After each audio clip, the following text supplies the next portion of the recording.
안녕하세요. 말씀 베이커리 33번째 시간 함께 기도하심으로 시작하겠습니다. 거룩하신 주님 감사합니다. 주님의 말씀을 묵상합니다.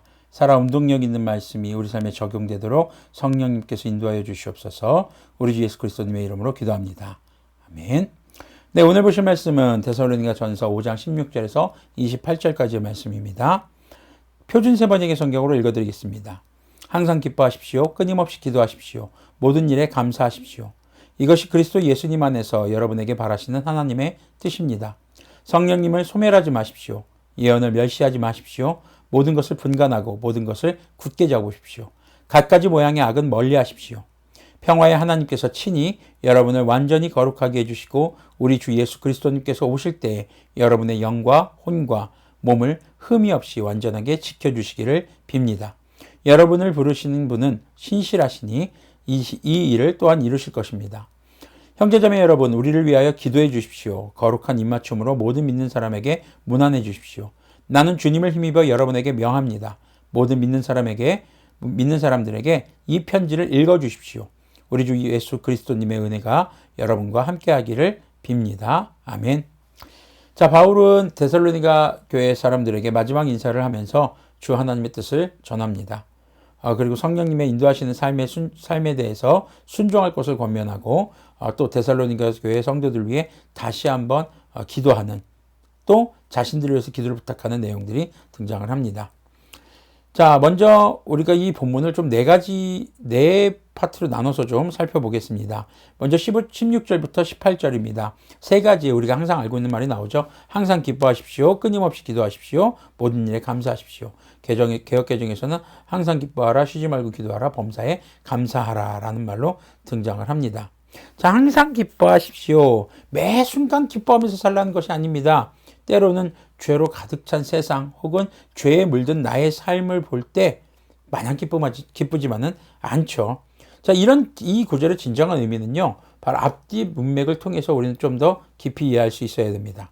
성도 상호 간에 행하는 모든 권면을 순종하는 것에 있어서 그래, 주님의 말씀이니까 하기 싫은데 억지로 해야지, 이런 것이 아니라 바로 이런 체념하는 방식의 행함이 아니라 주님 안에서 발견한 구원의 기쁨을 바탕으로 해야 한다라는 것입니다. 항상이라는 단어는요, 어떤 상황에서도 중단하지 말라는 의미로 주님 다시 오실 때까지 우리가 지향해야 할 삶의 태도인 것입니다. 그리고 시간적 개념으로 이해하기보다는 초월적 개념으로 이해해야 됩니다. 성도가 처한 모든 상황이 기뻐할 수 없는 상황일 수도 있죠. 앞에서 우리 어제 묵상했던 말씀처럼 누군가 나에게 악을 행하는 상황마저도 우리가 초월하는 주님이 주신 구원의 기쁨으로 살아가야 한다라는 것입니다. 정직한 영혼이 느끼는 죄와 악에 대해서 우리는 슬픔이 있을 수 있습니다. 그러나 정죄와 심판을 뛰어넘는 구원의 기쁨을 어떤 상황에서도 잃지 않으시는 그런 우리가 되어야 한다라는 의미로 보아야 합니다. 그리고 끊임없이 기도하십시오라는 말이 있습니다. 끊임없이라는 말은요, 쉬지 말고의 의미죠. 앞서서 말했던 것처럼 주님 오실 때까지 우리는 쉬지 않는 것을 의미하기도 하지만 여기서는 좀 특별한 의미가 있습니다. 원어적인 의미로는 밑바닥까지 이르도록, 마지막까지 이르도록입니다. 즉 당시 데살로니가 교회 성도들뿐 아니라 주 예수님을 믿는 성도들이 겪는 고난이 있습니다.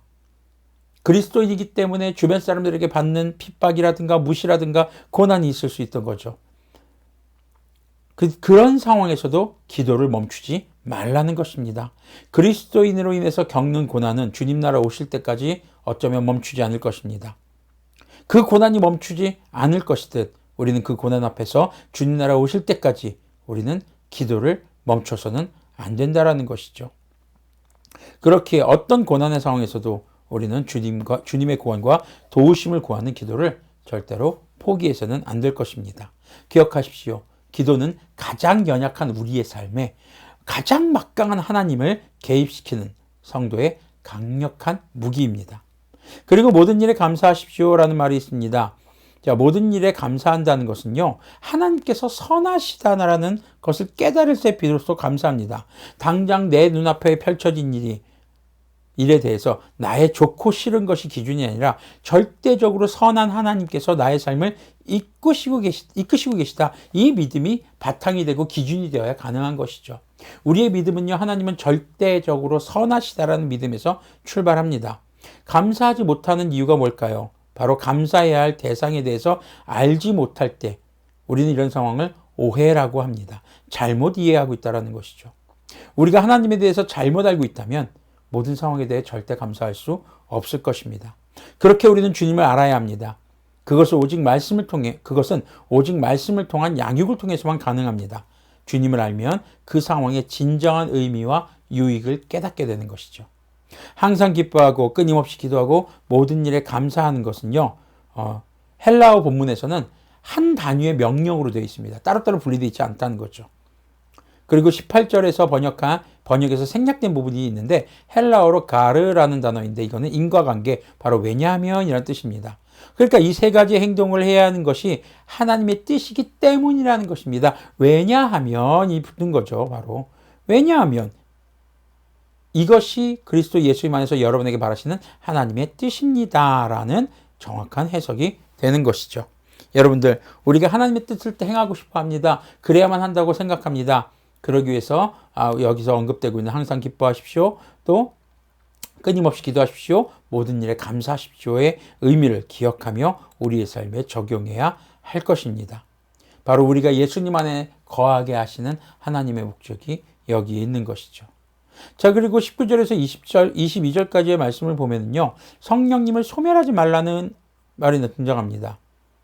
이것은요, 성령님의 뜻을 저버리고 자신의 뜻대로 살아가지 말라는 의미입니다. 이건 다음 구절과도 연관이 됩니다. 예언을 멸시하지 말라는 것. 이것은 바로 성경을 통해 선포된 하나님의 말씀을 가볍게 여기거나 무시하지 말라는 것입니다. 성경에서는요, 예언이 단순히 미래일을 말하는 것이 아닙니다. 하나님의 말씀을 대언하는 행위를 예언이라고 합니다. 자, 근데 오늘날에는요, 구약시대에 그런 예언자처럼 예언이 없습니다. 왜요? 그 모든 예언이 누구를 통해서? 우리 주 예수님을 통해서 완성되었거든요. 그리고 마지막 예언이 하나 남아있죠. 그 예언을 누가 하셨습니까? 우리 주 예수님께서 하셨죠. 뭐였습니까? I'll be back. 내가 돌아올게. 내가 다시 돌아오겠다. 바로 예수님이 다시 오실 것에 대한 예언입니다. 그래서 구약 성경이라든가 어떤 그런 신비적인 예언이 오늘날에는 더 이상 없다고 보는 것이 맞습니다. 왜냐하면요, 우리가 알아야 할 것들은 성경에 다 기록되어 있기 때문입니다. 그러니까 성령님을 소멸하지 말아라, 그리고 예언을 멸시하지 말라, 이 의미는 성경을 가볍게 여기지 말아라. 그렇기 때문에 목회자는 이 말씀을 적용해서 공부하고 연구해서 그 말씀을 주님의 뜻을 가르치는 것을 게을리하지 말아야 합니다. 단순히 성경만 연구한다고 됩니까? 세상을 알아야 합니다. 성도들이 지금 어떤 삶의 환경에서 살아가는지 알아야 합니다. 그것을 게을리하지 않아야 한다는 것이죠. 그럼 성도들은 어떻습니까? 주님의 말씀을 배우고 그 말씀을 삶에 적용한 것을 외면하지 말라는 겁니다. 교회의 지도자가 양육하는 것을 절대 외면하지 말라는 겁니다. 어제 말씀에서 배웠죠. 교회 안에서 지도자들을 존경하고 사랑하라고요. 네. 어떻게 우리가 표현할 수 있을까? 가장 정말 필요한 표현은요, 제가 가르침을 지금 배우고 있습니다. 듣고 있습니다. 이렇게 말씀 메이커를 보셨잖아요. 외면하지 마시고 댓글 달아주시는 것, 그리고 그것에 대해서 적용을 나누는 것, 그리고 그렇게 살아가는 모습을 보여주시는 것, 여러분의 삶이 변화되는 것, 이것만큼 기쁜 일이 어디 있겠습니까? 여러분들의 삶이 그렇게 하나님의 말씀을 외면하지 않는 삶이 되기를 바랍니다. 자, 이렇게 말씀이 삶에 적용되는 것을 성령님의 충만한 상태라고 합니다. 이때 비로소 주님의 말씀이 기준이 되어 선과 악을 분간하게 되는 것이죠. 그리고 성령님의 충만한 삶은요, 선악의 분별에서만 멈추는 것이 아니라 말씀에서처럼 온갖 악을 멀리하는 삶의 상태입니다. 성령님의 충만한 삶은 기도로만 되는 것이 아닙니다. 혹은 초월적인, 초인적인 능력이 생기는 것이 성령님의 충만함이 아닙니다. 말씀을 읽고 듣고 배우고 적용하는 것, 그런 삶을 통해서 선악을 분별하고 온갖 악을 멀리하는 삶, 이것이 성령님의 충만한 삶인 것을 기억하시기를 바랍니다. 그리고 23절에서 24절까지의 말씀을 보면요, 거룩한 삶은 한순간에 완성되지 않는다는 것을 우리는 알 수 있습니다. 바울은 성도의 삶에 대해서 데살로니가 교회 성도들에게 가르친 후 주님께 기도하는 기도의 내용을 기록합니다. 이것은 그리스도인의 거룩한 삶이 삶의 내용을 가르치고 전하는 것, 이것만을 통해서 완성되지 않는다는 걸 보여줍니다. 모든 것 위에 주님께 도움을 구하는 기도가 필요하다는 것이죠. 우리의 힘으로 할 수 없다는 것입니다. 그래서 주님의 힘이 필요하다는 겁니다. 우리는 약하고 주님은 강합니다 라는 것을 인정하는 것이 기도죠. 바울은요, 가르치고 다시 한번 또 기도를 합니다. 그리스도인다운 거룩한 삶은 말씀을 읽고 듣고 배우며 성도 간에 사랑하는 삶과 더불어 주님께 기도할 때 주님의 도우심, 성령님의 도우심을 통해서만 가능하다는 것입니다. 그리고요, 바울은 기도를 통해서 영과 혼과 몸이 거룩하게 될 것을 간구하고 있습니다. 바로 주님의 영인 성령님, 또 혼은 우리의 생각과 감정, 지식입니다. 그리고 몸, 말 그대로 우리 몸뚱아리, 육체죠. 그 속성, 육체적 속성들을 모두 가르칩니다. 자, 그래서 우리가 흔히 거룩한 것에 대해서 영적인 측면으로만 오해하는 경우가 있는데, 하지만 성경은 거룩에 대해서 영, 혼, 육을 분리하지 않습니다. 한 덩어리로 적용합니다. 그리스도인의 거룩한 삶은 영, 혼, 육, 전 인격적인 변화라는 것을 기억하시길 바랍니다. 그리고 게다가 이 거룩한 삶의 변화는 짧은 순간에 이루어지는 것이 아니라 주님 다시 오실 때까지 꾸준히 이어가야 하는 것입니다. 그리스도인의 삶을 통해서 주님께서 이루시는 것을 명심해야 됩니다. 우리가 이루는 게 아니에요. 주님께서 이루시는 거예요. 우리의 거룩한 삶의 변화는 때로는 느릴 수 있습니다. 하지만 꾸준히 이어갈 때 주님의 은혜로 가능하게 되는 것을 기억하시기를 바랍니다. 그런 찬양도 있죠. 때론 느리지만 난 알고 있죠. 언젠가 완전해져요. He's changing me. 네, 이런 찬양이 있어요. 네. 자, 그리고 이제 바울 일행의 마지막 인사가 등장을 합니다. 데살로니가 교회 성도들에게 보내는 편지의 마지막에서 자신들을 위해서 중보기도 해줄 것을 요청하고 있습니다. 그들을 위해서, 데살로니가 교회를 위해서 기도한 바울이지만 역시 사도이고 누구보다도 많은 것을 알고 있고 정말 많은 것을 경험한 사람이지만 누군가의 기도를 요청할 수 있는 것은 참 행복한 일이죠. 중보기도가 절실히 필요하다는 것입니다. 우리가 다른 사람에게 기도를 부탁할 수 있다는 것, 그런 기도의 동역자가 옆에 있다는 것은 굉장히 행복한 일인 것을 기억하시길 바랍니다. 자, 그리고 거룩한 입맞춤에 등장합니다. 입맞춤은요, 당시 시대에서 인사였습니다. 그런데 거룩한 입맞춤이라고 얘기합니다. 성도들이 예배 후에 나누는 그런 인사를 의미한다고 보는 것입니다. 즉, 예배 모임을 이어가는 것을 말하고요, 서로의 삶을 관심을 가지고 살필 것을 권면하는 것이 거룩한 입맞춤으로 서로 무난하라는 얘기입니다. 믿음은 혼자 지키는 것이 아니라 교회 공동체 안에서 서로가 서로를 위해 기도하며 도우며 힘이 되어줄 때 가능한 것임을 기억하십시오. 그리고 바울은요, 데살로니가 전서를 모든 믿는 사람들에게 읽어줄 것을 명한다라고 하면서 강조합니다.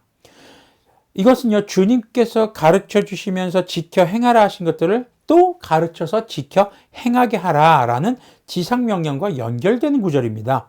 믿음의 사람들이 자신들만의 예배로 머물러서는 안 됩니다. 이 복된 소식을 전해야 하는 선교자적 사명이 있다는 것을 재강조하는 구절이라고 보여집니다. 자, 바울과 그 일행은요, 데살로니가 전서를 통해서 짧은 시간 선교한 데살로니가 지역의 성도들을 양육하고 있습니다.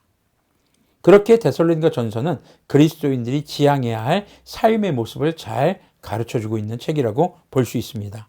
우리에게 베풀어 주신 주님의 구원의 은혜를 잘 배우고 기억하기를 권면드립니다. 그리고 주님의 말씀을 읽고 듣고 배운 것에 우리 힘을 썼으면 좋겠습니다. 그래야 삶의 말씀을 적용하는 그리스도인다운 삶을 우리는 이어갈 수 있다는 것이죠. 그것이 주님께서 거룩하신 것처럼 우리 그리스도인들도 거룩하게 살아가는 삶의 방법이고요. 성령님의 충만한 삶인 것을 우리 기억합시다. 그런 우리의 삶이 곧 선교적 삶이 되고, 그런 여러분들이 살아가는 그곳에서 삶으로 복음을 전하는 예배하는 선교자, 선교하는 예배자의 삶이 되는 것을 기억하시기를 바랍니다. 기도하겠습니다. 하나님 아버지 감사합니다. 지금까지 데살로니가 전서의 말씀 우리가 묵상했습니다. 데살로니가 교회를 향해서 쓴 바울과 그 일행들의 편지를 보며 우리의 삶에 부족한 것들을 다시 한번 깨닫게 해주시고, 우리가 주님의 말씀을 따라 늘 주님 안에서 항상 기뻐하며 또 끊임없이 기도하고 모든 일에 감사하는, 주님의 말씀을 무시하지 않고 그 말씀을 따라 살아가며 선악을 분별해서 악을 멀리하는, 그렇게 영과 혼과 육이 주님 앞에 거룩한 그런 성도의 삶으로 살아가기를 아버지 주님께서 강복하여 주시고, 주님, 우리가 누군가를 위해 기도하고 누군가에게 나의 삶의 문제를 놓고 기도해달라고 부탁하는 그런 기도의 동역자와 기도의 교제권이 형성될 수 있는 우리들의 모습이 되도록 긍휼을 베풀어 주시옵소서. 주님께서 우리에게 베푸신 모든 은혜 감사드립니다. 우리 주 예수 그리스도님의 이름으로 기도합니다. 아멘. 오늘도 주님 안에서 거룩하신 하루가 되기를 기도합니다.